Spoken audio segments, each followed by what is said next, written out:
Well, hello everybody. Welcome to another GP's Chalk Talk session. This channel is all about discussing connecting, streaming, and delivering when it comes to live streaming technologies and more. Today, I have a past guest back with me, Nick Robinson. Nick and I previously covered the topic of vMix. What is it, and ways to implement it for using in live streaming productions. Nick also started a company a while back called E2 360, which is based out of the United Kingdom, where Nick is also located, or over the pond, as I like to say. We're going to chat about what he's been up to as his business has grown for supporting online internet remote productions, and a new term now these days called hybrid productions, which essentially means physical on-location production setups, and in addition to pulling online pieces to support. So think of this as two gents talking a bit of shop and where things are as we see the continuance of remote productions for host clients in events and on-site activities. Now, before we talk with Nick, if you're new to this channel, welcome. Have previously viewed one of my vlogs or videos, thank you, and glad to have you back. Remember to hit the like button if you find today's video helpful. Now, let's chat with Nick. Nick, it's great to have you back. Another Chalk Talk session we haven't done in a while, and I kind of talked about in the intro with everybody that we had done some previous recordings on vMix and discussing a couple different various topics, which you it was great to have you do that. So maybe just for the audience who may not who hasn't seen our previous sessions that we've done, maybe just take a moment to introduce yourself and give a little bit about your background. Awesome. Thanks for having me. Things have changed somewhat since we last spoke a few months ago, and obviously did the videos on YouTube. The company's sort of grown rapidly since then. So just to give the viewers a background of my career, I've sort of been in the live events industry for the last 10 years and then had a focus on streaming for the last 5 years. Up until really today, where it's sort of come into its own, obviously with the last year and everything's gone remote. I'd say the thing that's mainly changed is the workflows. So 5 years ago when I originally started in the streaming industry, it was Cisco video conference codecs. You'd have a rack of them and we'd connect each person on each one. So you might have, someone joining from Asia, someone joining from America, and we'd have a bridge operator in between, and you'd be on the phone going, can you please make this person full screen? Very manual, and then there's someone in the middle controlling it. Whereas it's all sort of gone fully software, fully remote, with mixed in with a bit of hardware now. So the industry's really changed. So for the last, it'll be a year next month, I've been running the company. So obviously with the change to fully virtual over the last year, given the changing world of work, the move to remote, people not traveling, staying in their own homes, joining from laptops on meetings, it was really apparent that there was a gap in the market for high quality video production for the live streaming, specifically within the corporate market. So tech companies, law, finance, and really sort of creating high-end productions with users joining from their own device and mixing that together with like graphics, video, titles, that kind of thing, and streaming out to platforms like Vimeo and YouTube. Hopin's a really big one. There's On24, Glisser. So there's a real range of tools available out there. But what I do with the company is I provide the technical element. So I work with a bunch of end clients and agencies and help them from a technical level. So for example, if they've got a project and they're not sure how to deliver it technically, they'll come to me and go, we've got this project with, 6 speakers. They're going to be joining from these different locations. How do we best do this? We've got these graphics to play out, and how do we best make it work for them? Perhaps we have to contend with firewalls in the instance of China, seeing as the internet's very much locked off over there. So it's really finding best solutions for clients for their needs. Absolutely. Well, yeah, and for everybody that's kind of with Nick and I on this session, we're kind of make this a little bit more of a free form. And Nick, thank you for the background on his experience, both your experience and as well as the update on the company. Nick and I kind of met last year through LinkedIn.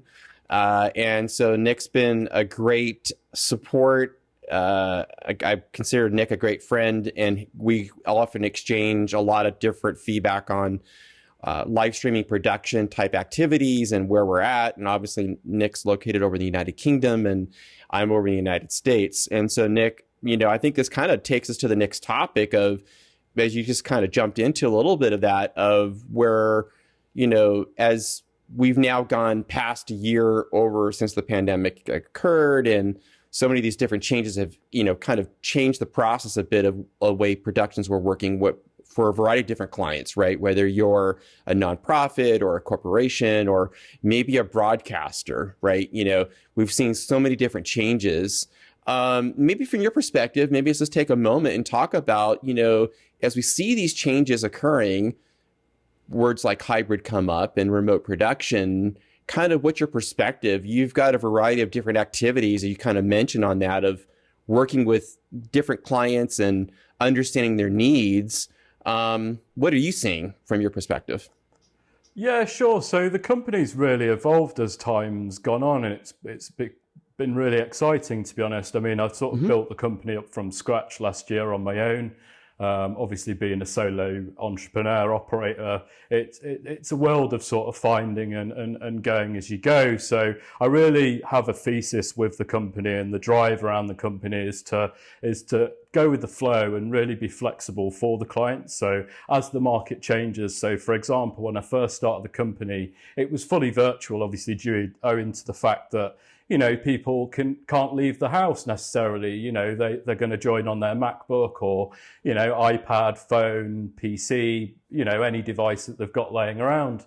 And really it's been a shift now, as obviously the world's opened up, and it obviously depends on the country you're in, but specifically the UK is a bit more open now. So clients are sort of looking to go back to that community togetherness experience. And I guess there's some of that missing with virtual.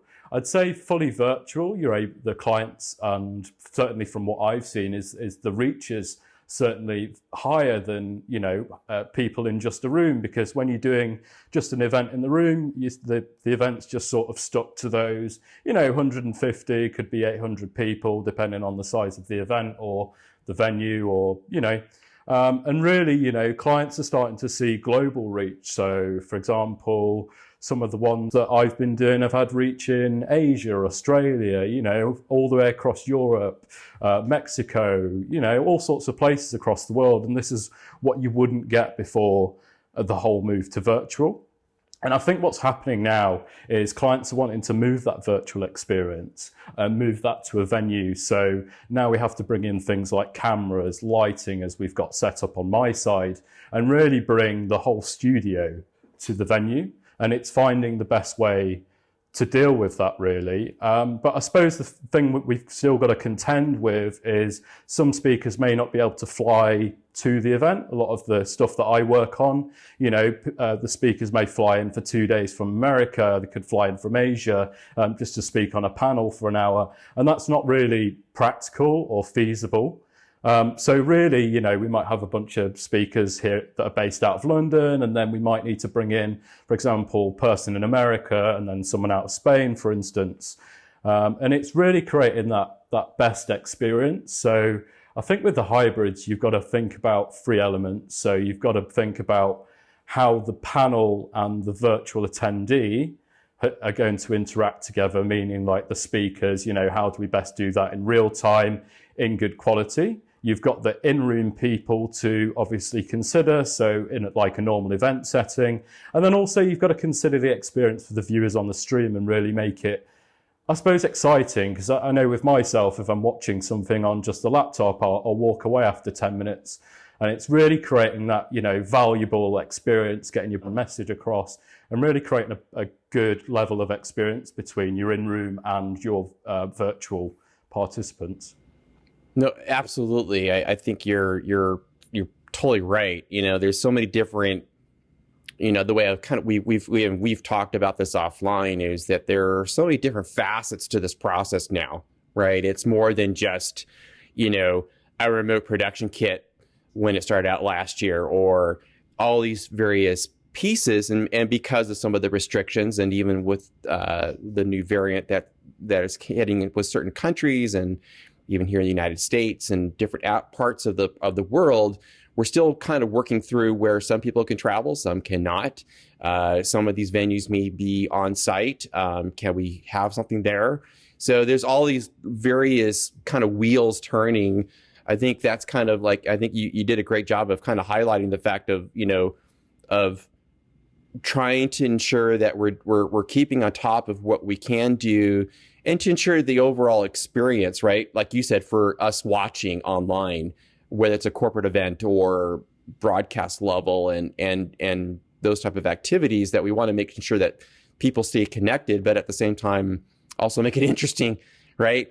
So that it's engaging and everybody for these organizations that leverage your services through ET360, as well as a variety of different entities. And so, in fact, one of the interesting points that you and I were talking about was the fact that not too long ago, you did a remote production, not so much for the corporate or nonprofits or that, but more for a studio type director level, maybe like a movie set type effort. Is that correct? Yeah, absolutely. So this was a huge budget commercial shoot that we assisted with. So obviously, you've got a crew of like 40 people, you've got costume, you've got cameras, lighting people, you've got the power people. So huge budget production with, some of the best cinema cameras, the best lighting, etc. And someone came to me and they went, right, we're doing this commercial shoot from London, but the director is in another country. So how do so I suppose there was two challenges within that. So there was, how do we get the camera feed into Zoom in real time so the director can see playback of what's happening live as it's being shot? And then also, how do we create talkback between the director, the talent, the directors in London, and make that two-way? So what we deployed was a full Zoom system with the interface equipment to get, in simple terms, to get a camera feed from a pro cinema camera into Zoom in HD.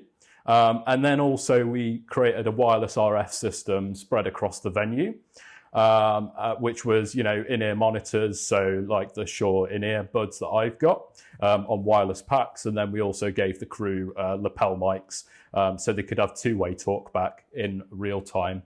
And I think that's another thing that's cropping up. Film industry isn't my background. It's not something I've really worked too much in before. Obviously, I've had experiences with cameras and professional cameras on events, but less so the film industry. And I think that's really interesting how different facets of the industry are changing. The workflows are very similar from, doing a virtual event here to, doing a hybrid event, even to that pro commercial shoot. But it's really interesting that even things like that are popping up. The director, it's not worth the risk of a big director coming, to the risk of it traveling, and I think that's really interesting. But like I say, the workflows are very similar. It's just, talking to the client and finding out what they really want and then designing systems around that.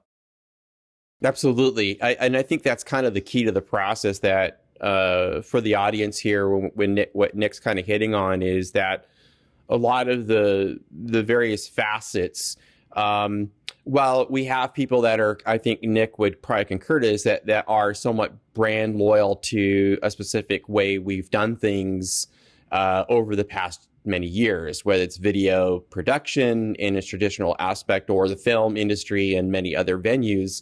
Now we're kind of looking at more of a solution type approach, right?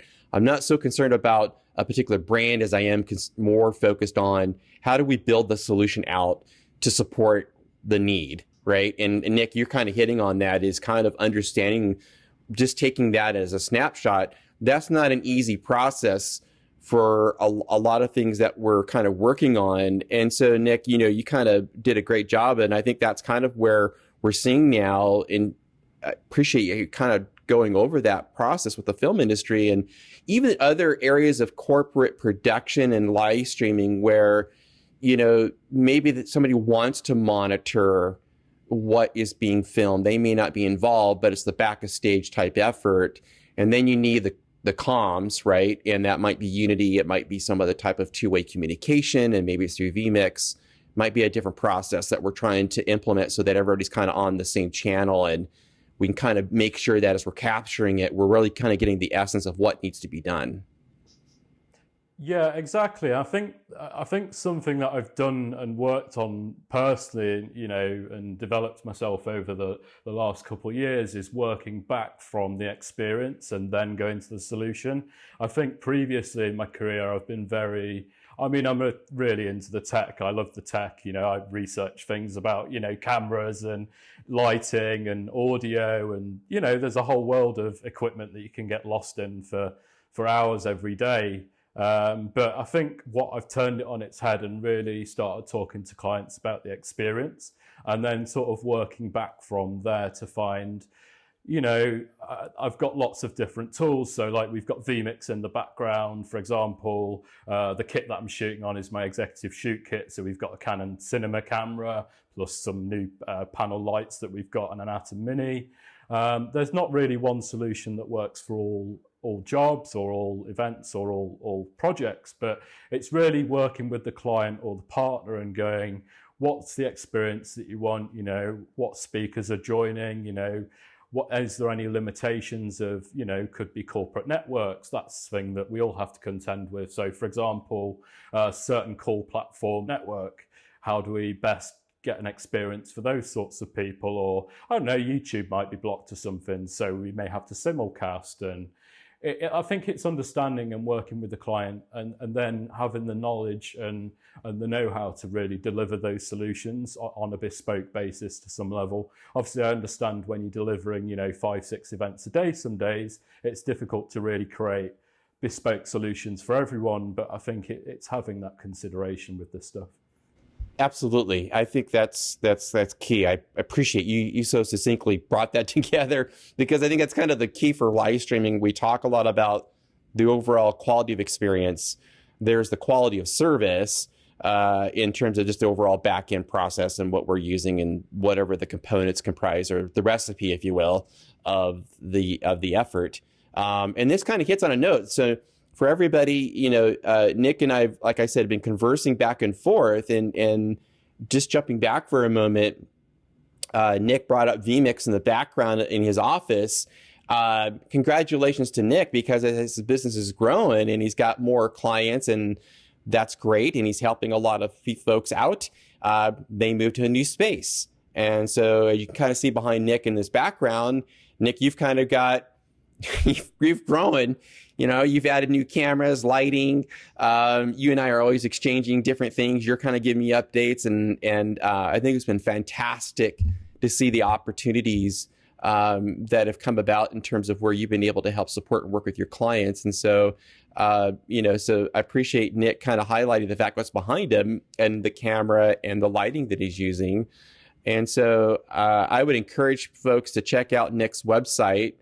Nick, I'll let Nick say it. My web address is e2-360.com, 360 as in 360. And yeah, you can take a look on there. Also, LinkedIn's one that I leverage quite a lot. I post on there, daily, some days.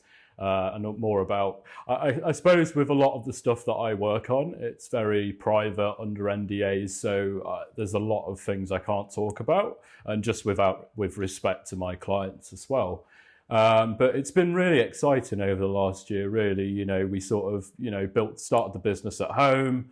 Like I say, it was just me who started the business. I had started with a small amount of capital, and really just reinvested as time's gone on. And it's worked well for me, because I've been flexible, and I think as requirements have come up, I've been able to go, I need this camera, or this bit of equipment, and I can see how this would work well for other jobs. So for example, I've just bought 2 Canon cameras, lighting, looking at audio now. But what the studio's enabled me to do is really create more of a professional output and give my clients more of that confidence to go, we can deliver on this. And now I've got the space to bring in other technicians. So for example, I've got some events that it's quite busy. There needs to be a lot of the events that I do through Zoom. So we have multiple Zoom machines.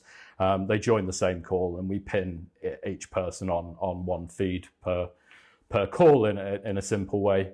But when you've got panel sessions, one straight after another, and it's like 6 people per panel, for example, and you've got 2 minutes to change over to the next one, now you start having to consider 2 crew, because before, what I've been managing myself is doing the calls, talking to the MC and the host, doing the video switching, graphics play out, and monitoring the stream. So it's a lot for one person to do, especially on some of the larger requirements that I do work on. But I suppose the space gives me leverage to expand the inventory of equipment that I've got, which I've been doing a lot of recently, and really reinvesting most of my revenue back into equipment that can help me grow. And then also bring in Zoom technicians or an extra pair of hands, or for example, if I've got multiple events a day, I can bring another skilled technician in to operate the vMix for me. But really, another thing that I've found is it's finding the best people as well, given such that, the caliber of work that we do work on. So another thing that we need to consider is, having great crew, people who are good with clients, people who are good with the technology. And I think it's finding that synergy and those people who are good at the both. Right. Absolutely. I think that's key. The communication aspect of it, of the interfacing with the client, whether it's on site or virtually, right, is really important. We need to really define what are really glistening, right? And I think the challenge, to your point, the past year, we've seen a mushroom of sorts of everything going virtual and online. And so that communication piece of that process and working with the clients and understanding the needs of the client, and in addition to the various things that we're working on, is really key, right? And so I think you're absolutely right. Find the right individual, that mix of between, because live streaming kind of brings in the traditional video elements and the audio and everything else to kind of embed and stream online. But at the same time, there's this IT acumen kind of lurking in the background, right?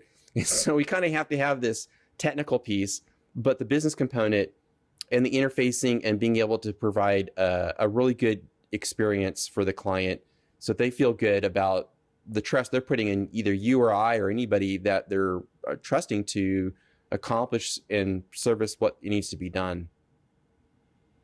Yeah, exactly. And it's as it's grown, we've worked with different people throughout the industry and found some really good folks. And there's a lot that goes into these events. I mean, for example, just this setup, we've got a bit of video, we've got the internet, we've got lighting, we've got cameras, audio. So it's having 5-6 different skills that go into these things. And I think that's something that's learned over years. I think with streaming, it's something that you need to spend a lot of hours doing, and it's not learned overnight. I think it's crafted over time.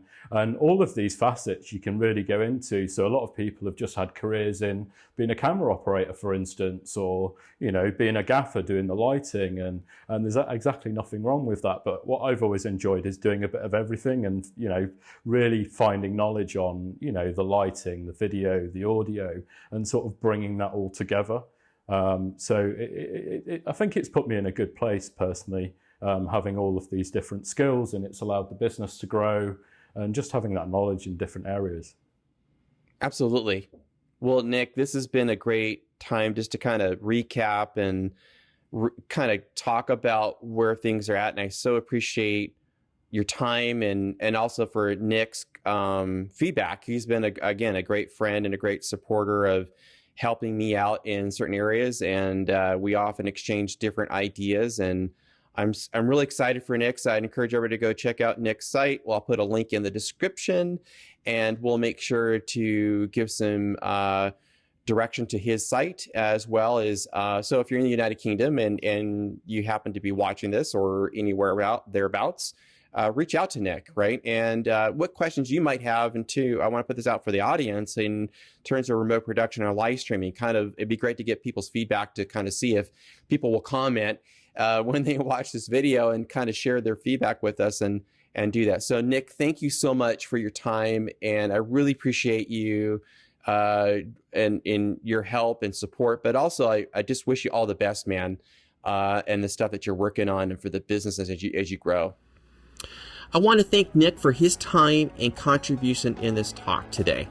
I think it was great to hear how he's helping many clients and providing remote production services, on-site work, and the outlook of what is seen in the live streaming production space, and more as we look to address the current and future needs of growth.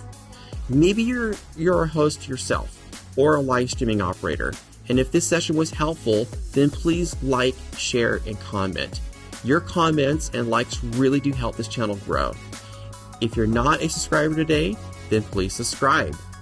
Stay safe, stay well, and we'll talk to you in the next session.